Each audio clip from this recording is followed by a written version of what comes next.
ચાલો वहाँ से जाके लाइट चालू करो पीछे से ચાલો તો આપણે ગઈ ફેરી જ્યાંથી અટકેલા હતા ત્યાંથી આપણે પાછો અધૂરો પાઠ પૂરું કરીશું. પાઠનું નામ જે છે તે પાઠ એ વનસ્પતિમાં પોષણ, બરાબર છે. અને આપણે ગઈ ફેરી હું બોલતો હું તો અટકેલા હતા કે પર્ણોમાં રહેલું રંજક દ્રવ્ય, પર્ણોમાં લીલું રંજક દ્રવ્ય આવેલું હોય છે જેને હરિત દ્રવ્ય કહે છે. તે પર્ણને સૂર્ય ઉર્જાનું શોષણ કરવામાં મદદરૂપ થાય છે. શું કહે છે? પર્ણોની અંદર કેવા પ્રકારનું દ્રવ્ય હોય છે? તો કે લીલા રંગનું. કેવા રંગનું? લીલા રંગનું. અને એ લીલા રંગના દ્રવ્યને આપણે શું કહી શકીએ છીએ? હરિત દ્રવ્ય. શું કહી શકીએ? હરિત દ્રવ્ય. પણ યાની વનસ્પતિના જે પાંદડા હોય છે તો વનસ્પતિના પાંદડા લીલા દેખાય છે. કેવા દેખાય છે? લીલા. તે લીલા આપણને કેમ દેખાય છે?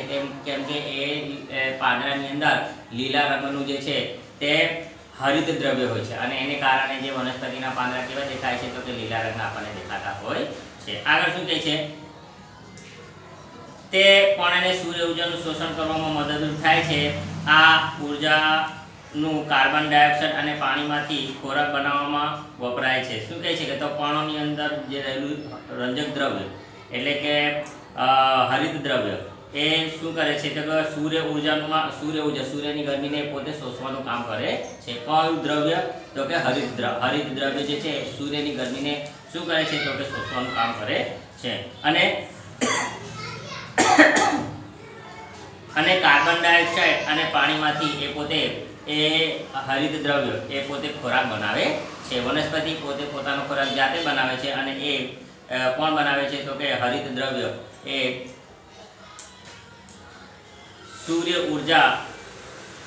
સૂર્યની ગરમીનો ઉપયોગ કરીને, કાર્બન ડાયોક્સાઇડનો ઉપયોગ કરીને એ પોતે ખોરાક બનાવે છે. આમ સૂર્યપ્રકાશની હાજરીમાં ખોરાકનું સંશ્લેષણ થતું હોવાથી તેને પ્રકાશ સંશ્લેષણ કહેવાય છે. તો આ ક્રિયાને આપણે કયા નામથી ઓળખી શકીએ છીએ? તો કે પ્રકાશ સંશ્લેષણ. કયા નામથી ઓળખી શકીએ છીએ? પ્રકાશ સંશ્લેષણના નામથી આપણે ઓળખી શકીએ છીએ. વનસ્પતિ સૂર્યની હાજરીમાં, સૂર્યપ્રકાશની હાજરીમાં કાર્બન ડાયોક્સાઇડનો ઉપયોગ કરીને હરિત દ્રવ્યો એ જે છે પાણીનું શોષણ કરીને એ પોતે પોતાનો કાર્બન ડાયોક્સાઇડનો ઉપયોગ કરીને પોતે પોતાનો ખોરાક બનાવે છે. આ ક્રિયાને આપણે પ્રકાશ સંશ્લેષણની ક્રિયા કહી શકીએ છીએ. તેથી આપણે કહી શકીએ છીએ કે હરિત દ્રવ્ય, સૂર્યપ્રકાશ, કાર્બન ડાયોક્સાઇડ અને પાણી એ પ્રકાશ સંશ્લેષણની ક્રિયા માટે આવશ્યક છે. તો આ પ્રકાશ સંશ્લેષણની ક્રિયા માટે કોની આવશ્યકતા હોય છે? તો કે હરિત દ્રવ્ય એટલે કે વનસ્પતિની અંદર રહેલું લીલા રંગનું રંજક દ્રવ્ય, સૂર્યપ્રકાશની હાજરી અને કાર્બન ડાયોક્સાઇડ એ પ્રકાશ સંશ્લેષણની ક્રિયા માટે ઉપયોગી છે. આ પૃથ્વી પરની વિશિષ્ટ ઘટના છે. સૂર્ય ઉર્જા એ પર્ણ દ્વારા શોષિત થાય છે અને વનસ્પતિમાં ખોરાક તરીકે સંગ્રહ પામે છે. આથી સૂર્ય એ બધા સજીવો માટે ઉર્જાનો મુખ્ય સ્ત્રોત છે.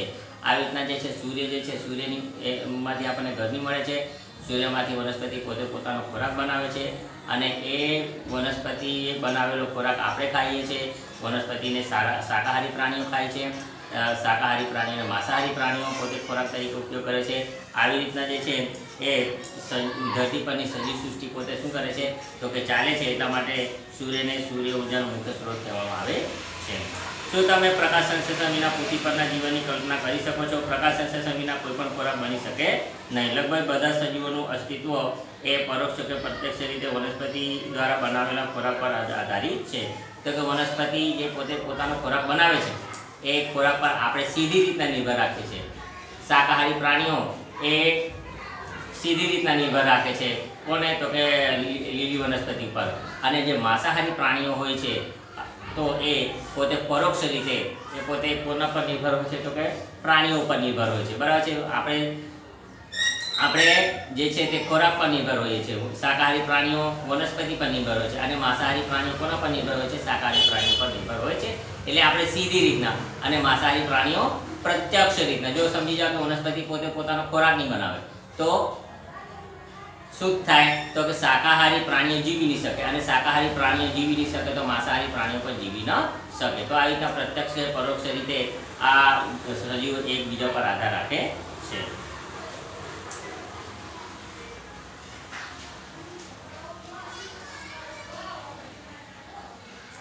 બીજી બાજુ ઓક્સિજન કે જે બધા જ સજીવના અસ્તિત્વ માટે જરૂરી છે તે પ્રકાશ સંશ્લેષણ દરમિયાન ઉત્પન્ન થાય છે. પ્રકાશ સંશ્લેષણની ગેરહાજરીમાં પૃથ્વી પર જીવન અશક્ય છે. બરાબર છે. પ્રકાશ સંશ્લેષણની ક્રિયામાં સીધો બેસ પ્રકાશ સંશ્લેષણની ક્રિયામાં વનસ્પતિ એ પોતે કાર્બન ડાયોક્સાઇડનો ઉપયોગ કરે છે અને ઓક્સિજન વાયુ શું કરે છે તો મુક્ત કરે છે.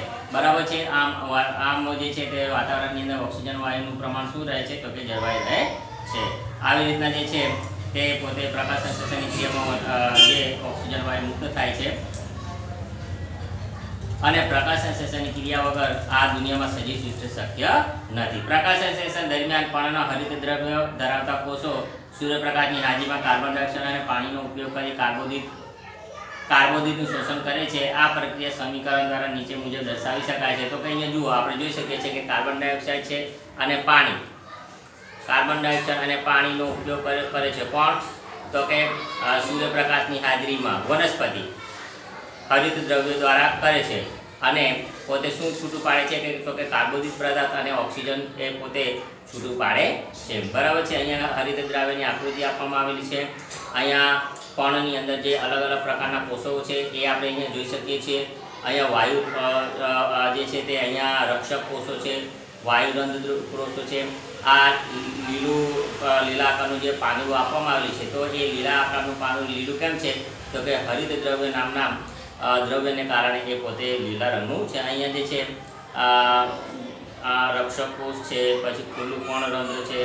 આમ પર્ણની અંદરના જે અંગોને અહીંયા આકૃતિ દ્વારા બતાવવામાં આવેલા છે. પછી અહીંયા આપણે પણ જોઈ શકીએ છીએ કે પ્રકાશ સંશ્લેષણની ક્રિયા દર્શાવતી અહીંયા આકૃતિ આપવામાં આવેલી છે.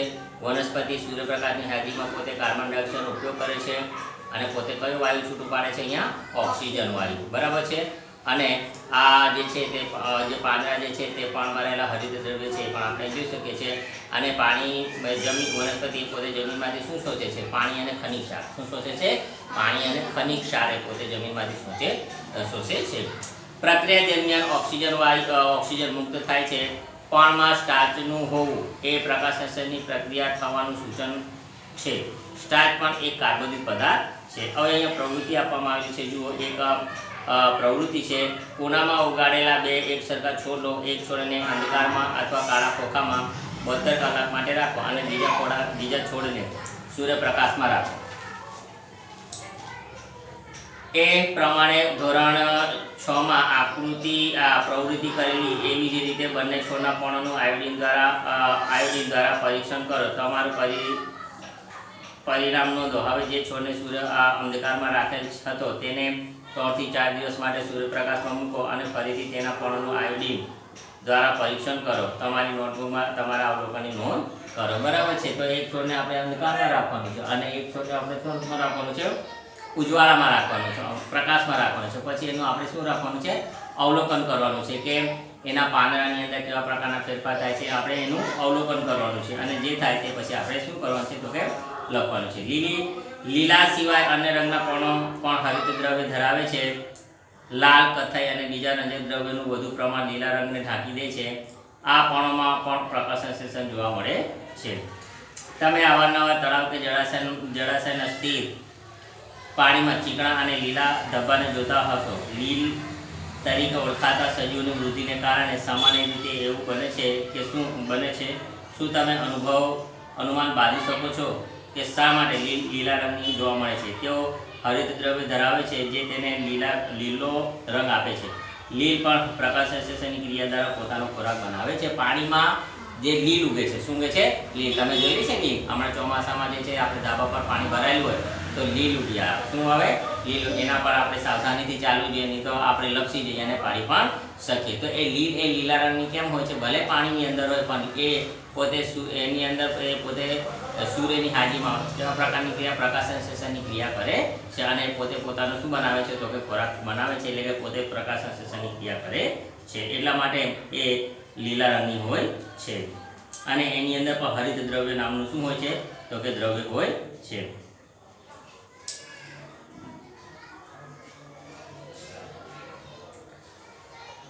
હવે કાર્બોદિત પદાર્થો સિવાય વનસ્પતિ ખોરાકનું સંશ્લેષણ. તમે શીખ્યા છો કે વનસ્પતિ પ્રકાશ સંશ્લેષણની ક્રિયા દ્વારા કાર્બોદિત પદાર્થોનું સંશ્લેષણ કરે છે. કાર્બોદિત પદાર્થો કાર્બન, હાઇડ્રોજન અને ઓક્સિજનના બનેલા હોય છે. જેનો ઉપયોગ બીજા ઘટકો જેવા કે પ્રોટીન અને ચરબીના સંશ્લેષણ માટે થાય છે. પરંતુ પ્રોટીન એ નાઇટ્રોજનયુક્ત પદાર્થ છે જે નાઇટ્રોજન ધરાવે છે. વનસ્પતિને નાઇટ્રોજન ક્યાંથી મળે છે? હવે અહીંયા શું છે, વનસ્પતિને આપણને નાઇટ્રોજન ક્યાંથી મળે છે એ પણ પ્રશ્ન થાય, કેમ કે નાઇટ્રોજન ક્યાં હોય છે? હવામાં હોય છે. શા હોય છે? હવામાં હોય છે. તો હવામાંથી નાઇટ્રોજનને જમીનમાં સ્થાપિત કરવાનું કામ કોણ કરે છે? તો કે સૂક્ષ્મજીવો. કોણ કરે છે? સૂક્ષ્મજીવો નામના સૂક્ષ્મજીવો જે છે એ હવામાંથી નાઇટ્રોજનને પોતે જમીનમાં સ્થાપિત કરવાનું કામ કરે છે. કેટલીક વનસ્પતિઓ પણ જે છે એ નાઇટ્રોજનને જમીનમાં સ્થાપિત કરવાનું કામ કરે છે. કઠોળ વર્ગની વનસ્પતિઓ પણ જે છે એ પોતે હવામાનના વાતાવરણમાંથી નાઇટ્રોજન શોષે છે અને જમીનમાં પોતે શું કરે છે તો એને સ્થાપિત કરે છે. જે અહીંયા આવશે, જુઓ. યાદ કરો, હવામાં પુષ્કળ પ્રમાણમાં નાઇટ્રોજન વાયુ સ્વરૂપે રહેલો છે, પરંતુ વનસ્પતિ નાઇટ્રોજનનું તેના આ સ્વરૂપમાં શોષણ કરી શકતી નથી. જમીન કેટલાક બેક્ટેરિયા ધરાવે છે જે વાયુરૂપ નાઇટ્રોજનને ઉપયોગમાં લઈ શકાય તેવા સ્વરૂપમાં ફેરવે છે અને જમીનમાં મુક્ત કરે છે. આ નાઇટ્રોજન તો શું છે કે વનસ્પતિ જે હવામાં પુષ્કળ પ્રમાણમાં નાઇટ્રોજનનું પ્રમાણ છે, ત્યાં જો હવામાં જે છે તે 78% નાઇટ્રોજન છે. કેટલા ટકા નાઇટ્રોજન છે? 78%. અને ઓક્સિજનનું પ્રમાણ કેટલા ટકા છે? 21%. 78 અને 21% બંનેને આપણે પ્લસ કરીએ તો 99% થાય. કેટલા થાય? 99%. અને 1%માં બીજો 1%ની અંદર કાર્બન ડાયોક્સાઇડ, પાણીની વરાળ, ધૂળના રજકણો અને સલ્ફર ડાયોક્સાઇડ બીજા ઘણા બધા જ પ્રકારના જે વાયુઓ જેમાં 1%માં આવી જાય. બરાબર છે? પણ સૌથી વધારે હવામાં કોનું પ્રમાણ વધારે છે તો કે નાઇટ્રોજન. કોનું પ્રમાણ વધારે છે? નાઇટ્રોજન. પણ વનસ્પતિ એ જે છે હવાનો નાઇટ્રોજનને સીધી રીતના પોતે ઉપયોગ કરી શકતી નથી. બરાબર છે? તો જમીનના જે બેક્ટેરિયા જે છે એ પોતે હવામાંથી નાઇટ્રોજન ખેંચે છે અને જમીનમાં પોતે એને શું કરે છે તો કે સ્થાપિત કરે છે. એ જ આપવામાં આવ્યું છે. આ નાઇટ્રોજન પાણી અને વનસ્પતિ દ્વારા શોષાય છે. તમે એ પણ જોયું હશે કે ખેડૂતો નાઇટ્રોજનથી ભરપૂર ખાતરો જમીનમાં ભેળવે છે. આવી રીતે વનસ્પતિ તેની નાઇટ્રોજન અને અન્ય ઘટકોની જરૂરિયાત પૂરી કરે છે. ત્યારબાદ વનસ્પતિ પ્રોટીન અને વિટામિનનું સંશ્લેષણ કરે છે. તો શું કહે છે કે આ જ્યારે ખેડૂતો ખેતી કરે ત્યારે પોતાના પાકને જલ્દીથી વિકસિત કરવા માટે, પોતાના પાકને વધારે અનાજ ઉત્પન્ન થાય એ માટે પોતે જમીનમાં શું નાખે છે? ખાતર નાખે છે. શું નાખે છે? ખાતર નાખે છે. અને કેવા પ્રકારનું ખાતર નાખે છે? નાઇટ્રોજનયુક્ત ખાતર નાખે છે. પણ વધારે આપણે એ ખાતર, રાસાયણિક ખાતરો વધારે આપણે નાખવા જોઈએ નહીં. તે કેમ કે એનાથી શું થાય છે કે જમીન દૂષિત થઈ જાય છે. શું થઈ જાય છે? દૂષિત થઈ જાય છે. તો આ ખેડૂતો જે છે જે ખેતરમાં જે નાઇટ્રોજનથી ભરપૂર જે પોતે જમીનમાં ખાતર નાખે છે અને એ કેમ નાખે છે તો કે વધારેમાં વધારે પાક થાય એના માટે રાખે છે. હવે અહીંયા આગળ આપવામાં આવ્યું છે શું છે? વનસ્પતિમાં પોષણના અન્ય પ્રકારો. તો વનસ્પતિની અંદર જે પોષણના અન્ય પ્રકારો છે તે કેવા પ્રકારના છે તે આપણે અહીંયા જોઈશું. કેટલીક વનસ્પતિ એવી પણ છે કે જે હરિત દ્રવ્ય ધરાવતી નથી. તેઓ પોતાનો ખોરાક જાતે બનાવી શકતી નથી. તેઓ કેવી રીતે જીવી શકે છે અને તેઓ ક્યાંથી પોષણ મેળવે છે? તેઓ મનુષ્ય અને અન્ય પ્રાણીઓની જેમ બીજી વનસ્પતિઓ દ્વારા બનાવેલા ખોરાક પર નભે છે. તેઓ પરાવલંબી પોષણ ધરાવે છે. બરાબર છે? તો કે કેટલી વનસ્પતિ એવી છે કે એ પોતે હરિત દ્રવ્ય એટલે જે પાંદડાની અંદર લીલા રંગનું જે દ્રવ્ય હોય છે એ દ્રવ્ય કેટલી વનસ્પતિની અંદર હોતું નથી. તો એ પોષણ ક્યાંથી મેળવે છે? એ પોતે પોતાનો ખોરાક ક્યાંથી મેળવે છે? એ પોતે કેવી રીતના જીવે છે? તો એ બીજી વનસ્પતિ પર નિર્ભર હોય છે. કોના પર નિર્ભર હોય છે? બીજી વનસ્પતિ પર એ પોતે નિર્ભર રાખે છે. તો આવા પ્રકારની વનસ્પતિને આપણે પરાવલંબી વનસ્પતિ, કેવા પ્રકારની વનસ્પતિ કહી શકીએ છીએ? તો પરાવલંબી વનસ્પતિ કહી શકીએ છીએ, જે બીજી વનસ્પતિમાંથી પોતે પોષણ મેળવે છે. આગળ જુઓ, આકૃતિ 1.5 જુઓ. શું તમને વનસ્પતિના પ્રકાર અને ડાળીઓ ફરતે પીળા રંગની વેટાયેલી દોરી જેવી શાખાઓ યુક્ત રચના જોવા મળે છે? આ અમરવેલ છે. શું છે? અમરવેલ. આ જો અહીંયા જે છે તે આકૃતિ આપવામાં આવેલી છે ને, આ આકૃતિની આ ઝાડની બધી બાજુમાં જે છે આ પીળા રંગની શું છે?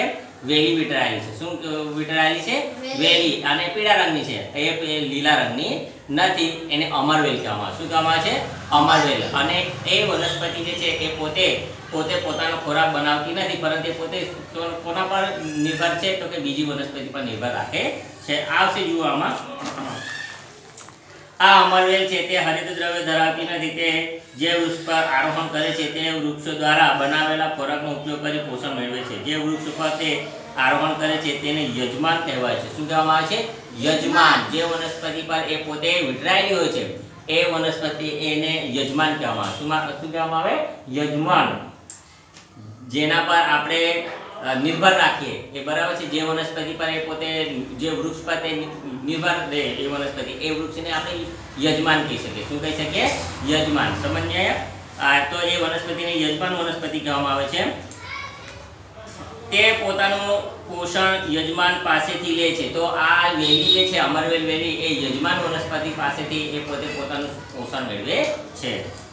તેથી અમરવેલીને પરોપજીવી કહે છે. તો અમરવેલી વનસ્પતિને આપણે કેવા પ્રકારની વનસ્પતિ કહી શકીએ? તો કે પરોપજીવી, બીજા પર નિર્ભર રાખતી વનસ્પતિ આપણે કહી શકીએ છીએ. શું આપણે એ પણ બીજા પ્રાણીઓ પણ પરોપજીવી પ્રકારના છીએ? તેના પર વિચારો અને શિક્ષક સાથે ચર્ચા કરજો. શું તમે એવી વનસ્પતિ વિશે સાંભળ્યું છે કે જે પ્રાણીઓનો ખોરાક તરીકે ઉપયોગ કરતી હોય? બોલો, હવે એવા પ્રકારની પણ વનસ્પતિઓ છે એ જે પોતે બીજા સૂક્ષ્મજીવો કે પ્રાણીઓનો પોતે શું શાના તરીકે ઉપયોગ કરે છે? ખોરાક તરીકે. પોતે પોતાનો ખોરાક તો બનાવતી પણ નથી, પણ કીટકો ઉપર અથવા બીજા સૂક્ષ્મજીવો પર એ પોતે પોતાનો નિર્ભર રહે છે. એવી થોડી વનસ્પતિઓ છે કે જે કીટકોનો શિકાર કરીને તેનું પાચન કરી શકે છે. શું તે આશ્ચર્યજનક નથી? બરાબર છે. તો આપણને આ નવું વસ્તુ જાણવાનું મળે કે એવી વનસ્પતિ પણ આવતી હશે કે જે સૂક્ષ્મજીવોને મારીને એ પોતે એમાંથી પોતે શું બને? પોષણ મેળવતી હશે, પોતે જીવતી હશે. હવે આપણે માણસની વાત તો સમજી શકીએ કે માંસાહારી પ્રાણીઓની પણ વાત આપણે સમજી શકીએ કે માંસાહારી પ્રાણીઓ એ શાકાહારી પ્રાણીઓને મારીને ખાઈ જાય. બરાબર છે. અને મનુષ્ય પણ જે છે એ પોતે વનસ્પતિ પર નિર્ભર રહે અને બીજા પ્રાણીઓ પર નિર્ભર રહે. જેમ કે મરઘી છે, બકરા છે, એ બધા પ્રાણીઓ પર પોતે એનું માછલી છે એના પર નિર્ભર રહે. બરાબર છે. પરંતુ વનસ્પતિ કેટલીક એવી વનસ્પતિઓ પણ છે એ પોતે બીજા કીટકો પર અથવા બીજા જે છે જીવજંતુઓ પર એ પોતે નિર્ભર રહે છે. તો કે આ વનસ્પતિમાં આ એક આશ્ચર્યજનક વસ્તુ જોવા મળે છે. આ વનસ્પતિ લીલો કે અન્ય રંગ ધરાવે છે. આકૃતિ 1.6 માં દર્શાવેલી વનસ્પતિ જુઓ. કળશ અથવા જગ જેવી રચના એ પર્ણનો રૂપાંતરિત ભાગ છે. પર્ણનો અગ્રભાગ ઢાંકણ જેવો રચના ધરાવે છે જે કળશના મુખનો ભાગ ખોલી કે બંધ કરી શકે છે. કળશમાં નીચેની તરફ વળેલી વાડ જેવી રચના આવેલી હોય છે. જ્યારે કીટક કળશમાં અંદર પ્રવેશે છે ત્યારે ઢાંકણ બંધ થાય છે અને સપડાયેલ કીટક વાળમાં ફસાઈ જાય છે. કળશ જેવી રચનામાં પાચક ઉત્સેચકોના સ્રાવથી કીટકોનું પાચન થાય છે અને તેના પોષક તત્વો શોષાય છે. કીટકો બહાર આહાર તરીકે ઉપયોગ કરતી આવી વનસ્પતિને કીટાહારી વનસ્પતિ કહેવામાં આવે છે. શું કહેવામાં આવે છે? કીટાહારી. આ જો આપણે આ વનસ્પતિને આ જોઈ શકીએ છીએ. આ જે છે વનસ્પતિનો આ ભાગ જે છે નીચેની તરફ લટકેલો હોય છે. બરાબર છે. અને આ જે છે રેસા જેવો છે. શું છે? રેસા જેવો આપણે ભાગ જોઈ શકીએ. અને એનો ઉપરનો ભાગમાં ઢાંકણ જેવું દેખાય છે. શું કહે છે? ઢાંકણ. કોઈ પણ કીટક કે કોઈ પણ જંતુ હોય જ્યારે અંદર જાય ત્યારે ઉપરથી ઢાંકણ શું થઈ જાય છે? બંધ થઈ જાય. અને પછી અંદરના રેસામાં એ પોતે કીટક ફસાઈ જાય અને પછી ફસાઈને પછી શું થઈ જાય? મરી જાય. અને મરી જાય પછી અંદર એ મનુ શું થાય? વનસ્પતિ શું કરે છે? પાચન કરે, શોષણ કરે, એનામાંથી એ પોતે પોષણ મેળવે. અને આવી રીતના જે છે આવી વનસ્પતિઓ પણ છે જે પોતે કીટકોમાંથી પોતે પોષણ મેળવે છે. તો આવી વનસ્પતિને આપણે કીટાહારી વનસ્પતિ તરીકે નામ આપી શકીએ. શું તે શક્ય છે કે આવી વનસ્પતિ જે જમીનમાં ઉગે છે તેમાંથી જરૂરી પોષક તત્વો નહીં મેળવતી હોય? તો હવે મૃતોપજીવીઓ એટલે શું? હવે અહીંયા આપણે જોઈ શકીશું મૃતોપજીવીઓ એટલે શું? તમે શાક માર્કેટમાં મશરૂમના પેકેટ વેચતા જોયા હશે.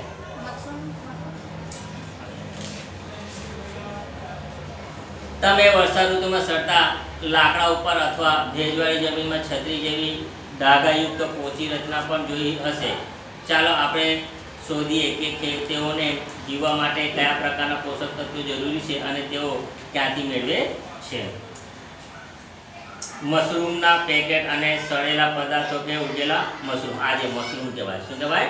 મશરૂમ. આ જે છત્તા જે ઉગી આવે ને એને મશરૂમ કહેવામાં આવે. બરાબર છે. તો એ જે છે બ્રેડનો એક ટુકડો લો. જુઓ અહીંયા એક આકૃતિ પ્રવૃત્તિ આપવા છે. બ્રેડનો એક ટુકડો લઈ તેને પાણી વડે ભીનો કરો. તેને ઉકાળી અને ભેજવાળી જગ્યા પર 2-3 દિવસ અથવા જ્યાં સુધી તેના પર રૂવાટી જેવા ધબ્બા ન દેખાય ત્યાં સુધી રાખો. આ ધબ્બાનો રંગ કેવો છે? આ ધબ્બાને સૂક્ષ્મદર્શક યંત્ર અથવા તો ગિલોરી કાચ વડે નિહાળો. તમારી નોટબુકમાં અવલોકનો તો તમને બ્રેડના ટુકડા પર રૂ જેવા તાંતરા જોવા મળશે. બ્રેડ આપણે બરાબર છે, બ્રેડને આપણે 2-3 દિવસ રાખી શકીએ ને પછી આપણે એમાંથી તોડીએ તો આપણને રૂના તાંતરા જેવા દેખાય ને?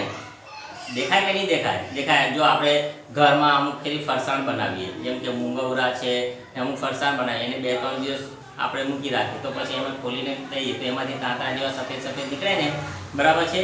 તો એ જ વસ્તુ અહીંયા કીધેલું છે કે તાંતરા શું છે. તો એ તાંતરા અહીંયા આપવામાં આવે છે. જો આ સૂક્ષ્મજીવોને ફૂગ કહેવાય છે. શું કહેવામાં આવે છે? ફૂગ. શું કહેવામાં આવે છે? ફૂગ.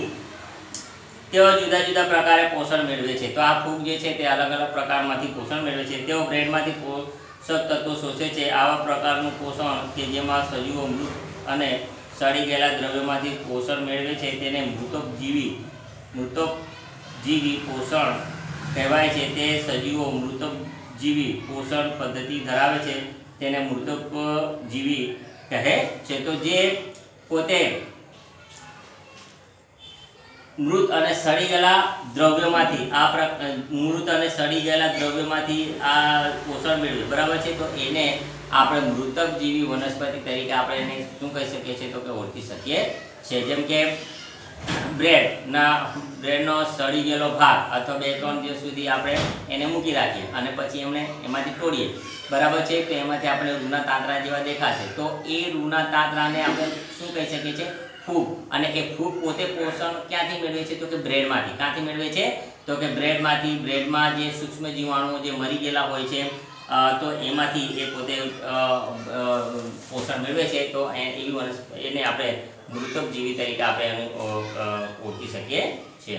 અથાણા, ચામડા, કપડાં કે અન્ય વસ્તુઓ કે જે ગરમ કે હુંફાળી જગ્યાઓ પર લાંબા સમયથી પડી હોય તેની ઉપર પણ ફૂગ ઉગે છે. શું ઉગે છે? ફૂગ. વર્ષા ઋતુ દરમિયાન તે ઘણી વસ્તુઓ ખરાબ કરે છે. ફૂગ દ્વારા ઘરમાં રહેલા જોખમ વિશે તમારા માતા પિતા વિશે તો અથાણા છે, પછી ચામડા છે, કપડાં છે, બરાબર છે, આપણે મૂકી રાખીએ તો એના ઉપર શું બાજી જાય છે?